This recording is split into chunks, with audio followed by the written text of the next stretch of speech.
আজহা এলো এলো রে কুরবানি, এলো ঈদুল আজহা এলো এলো রে কুরবানি। আসসালামু আলাইকুম, hello everyone, welcome to my new Eidul Adha blogs. So সবাইকে ঈদ মোবারক। আপনারা সবাই কেমন আছেন? আলহামদুলিল্লাহ ভালো আছেন এবং আমি আপাতত ভালো আছি। সো আমার একটু দেরি হয়ে গেল এই ভিডিওটা আপলোড দিতে। সো আমার ভিডিওটা প্রথম থেকে শেষ পর্যন্ত দেখে যাবেন। আমি ভিডিওটি স্টার্ট করে দিয়েছি। সো দেখতেই পাচ্ছেন আমি এখানে হচ্ছে গরুর গোশ, কে কী বলেন জানি না, গরুর গোশ, তারপরে হচ্ছে বিফ, যে যেভাবে বলতে পারেন, আর গরুর মাংসও বলতে পারেন, এখন কে কোনটা বলেন জানি না। সো আমি গোশই বলি। তো গরুর গোশ হচ্ছে আমি এখানে 5 কেজি নিয়ে নিয়েছি ঈদের দিন রান্না করার জন্য। আমাদের অলরেডি মানুষ একদম কম ছিল, আমি আমার হাজব্যান্ড ছিলাম আর আমার বড় ছেলেটা 6 বছর, ও বেশি একটা খেতে পারে না। তো দেন হচ্ছে আমি এখানে ধুয়ে নিয়ে তারপর এটা হচ্ছে দারচিনি দিয়ে দিয়েছিলাম 2টা ফালি করে, হচ্ছে এলাচ দিয়ে দিয়েছিলাম এখানে।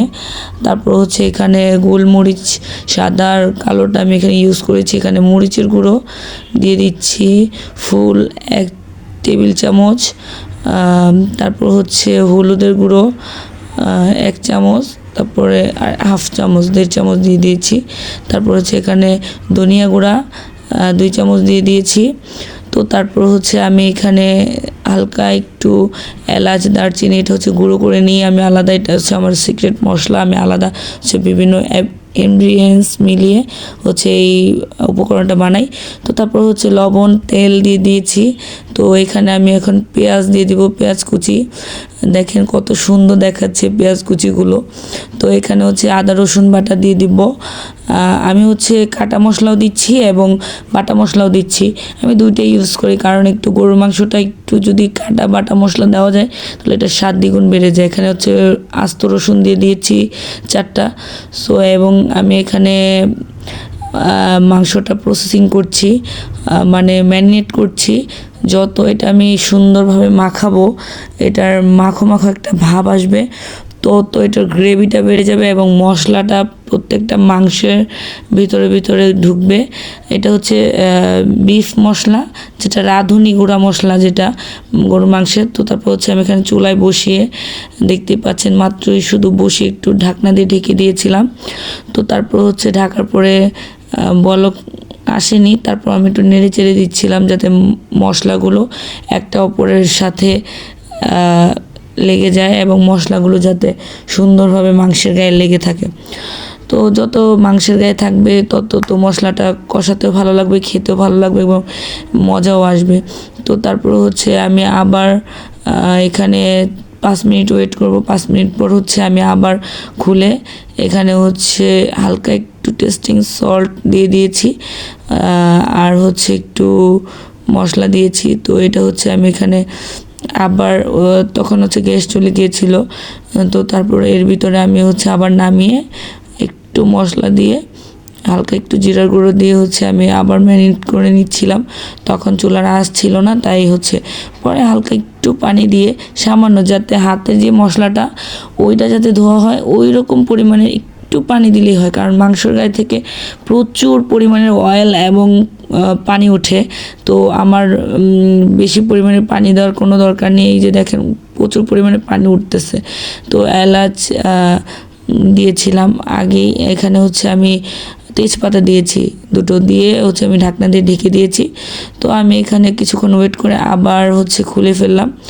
তো ঢাকনাটা খুলে দেখেন কালারটা দেখেন, জাস্ট ওয়াও, এবং যেটা কালার সুন্দর, যেটা দেখতে লোভনীয়, এবং এই গোস্তের যে গ্রেভিটা আর ঘ্রাণ যে বের হচ্ছিল, জাস্ট ওয়াও, এবং না খাওয়াতেই আমার মনে হচ্ছিল যে আমার মন ভরে গিয়েছে। তারপর আমি হচ্ছে এখানে শুকনো মরিচ দিয়েছি কেটে ফালি করে, আমার কাছে এটা ভালো লাগে। তো এইভাবে রান্না করলে খুব মজা হয় এবং আমি এভাবে রান্না করি, কে কীভাবে রান্না করেন জানায়েন। আর আমার ভিডিওটি যদি আপনাদের ভালো লাগে তাও জানাবেন। আর হচ্ছে আপনারা যদি আমার ভিডিও আরও চান একটু জানাবেন। তো আমি আবার 5 মিনিট ওয়েট করব ঢেকে, যাতে এটা পুরোপুরি মাংসটা সুন্দরভাবে কষে আসে। দেখেন কালারটা। তারপর হচ্ছে আমি আবার ঢাকনাটা উঠিয়ে দেখাচ্ছি। জাস্ট ওয়াও, কালারটা জাস্ট জোস। এক কথায় আমি তো খেয়েছি অফ ক্যামেরায়, মজাদার। এবং আপনারা যদি খেতে চান আমাদের রান্না, চলে আসেন, ঈদের দাওয়াত রইল আপনাদের জন্য। সো আপনারা আমার ভিডিওটি যদি আপনাদের একান্তই রান্নাটা ভালো লাগে, তো আপনারা বেশি বেশি কমেন্টে জানাবেন আমি কি এরকম ভিডিও আপনাদের আরও দিব কিনা, বা আপনাদের কি ভালো লাগে কিনা। আপনারা যদি আমাকে কমেন্টে জানান তাহলে আমার উৎসাহ হবে, এবং আমি হচ্ছে আরও নতুন নতুন ভিডিও আপনাদের উপহার দিতে পারবো। আর আমার ভালো লাগবে ভিডিও করতে। তো আমি হচ্ছে এখানে আবার একটু হলুদ কম হয়ে গিয়েছিল, একটু হলুদের গুঁড়ো আর হচ্ছে লবণটা কম ছিল, লবণটা আমি দিয়ে আবার নাড়াচাড়া করে সুন্দর মতো হচ্ছে এপাশ ওপাশ করে নাড়াচাড়া করে দিচ্ছিলাম। দেখেন যে মানে গরম গরম যে ধোঁয়া উঠছিল, আর জাস্ট কালারটা এবং মশলার যে গ্রেভিটা ছিল, মানে রসুনটা আস্তে আস্তে ছিল, জাস্ট কি বলবো, এক কথায় অমৃত। তো হচ্ছে এখানে আমি ঢাকনাটা আবার ঢেকে দিচ্ছিলাম। তো এবার হচ্ছে আমি আবার 2 মিনিট ওয়েট করে 2 মিনিট পর হচ্ছে আমি এখানে খুলে নিয়েছি। দেখেন কালারটা জাস্ট, এবং গোস্তটা এত পরিমাণে, রসুনটা দেখেন এত পরিমাণে সিদ্ধ হয়েছে, খেতে অনেক সফট হয়েছে। এবং এর রিভিউ আমি হয়তো নিইনি, তো রিভিউ নিলে হয়তো বলতো। আমার হাজব্যান্ড খুব খুশি হয়ে গেছে ঈদের দিনের এই গরু গোশত রান্না খেয়ে, এবং সে বলেছে খুব ভালো হয়েছে। আমি কিন্তু অলমোস্ট হচ্ছে এই গরু গোশতটা 1 বছর পরে রান্না করেছি। আমি বাসাতে এমনিতে খুব কম রান্না করি, আমার আম্মুই রান্না করে। তবে আমি গরুর মাংসটা 1 বছর পরে রান্না করা হয়েছে। তবে অনেকটা ভালো লেগেছে, নাকি সবার কাছে ভালো লাগলে আমি খুশি। তবে আমি যদি সবার কাছে ভালো লাগাইতে পারি, এর থেকে আনন্দের কিছু হয় না। তবে আপনারা তো বলতে পারেন না তো বকবক করছে, কিন্তু বকবক না, আসলে হচ্ছে আমার কাছে মনে হচ্ছে যে খুব আনন্দ লাগছিল। এবং গরুর ঈদের দিনে যে রান্নাটা আমি রান্না করে নিজের কাছেও ভালো লাগছিল, এবং আমার হাজব্যান্ডকে খুশি করতে পেরে, এবং আমার পরিবারের সবাই খেয়ে, শ্বশুর শাশুড়ি এবং সবাই খেয়ে যখন প্রশংসা করে, তখন আমার কাছে খুব ভালো লাগে, আনন্দ লাগে।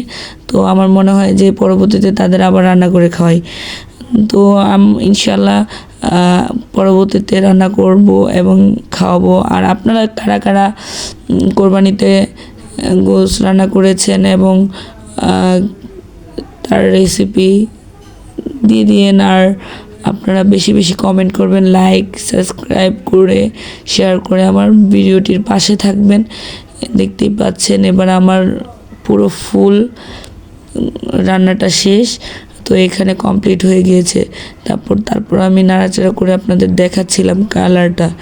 জাস্ট দেখেন কতটা সুন্দর হয়েছে, এবং খেতে দেখেন দেখতে কতটা লোভনীয় হয়েছে। আপনারা বলেন তো সত্যি কি এটা লোভনীয় হয়েছে না? কালারটা দেখেন জাস্ট, আমার কাছে তো খুব লোভনীয় মনে হয়েছে। আবার বলতে পারেন যে নিজে রান্না করেছে, বাড়িয়ে বাড়িয়ে বলছি, তাই না, কিন্তু আপনারা দেখি বুঝতে পারবেন। তো আমার ভিডিওর পাশে থাকুন। আসসালামু আলাইকুম, আল্লাহ হাফেজ, থ্যাংকস ফর ওয়াচিং।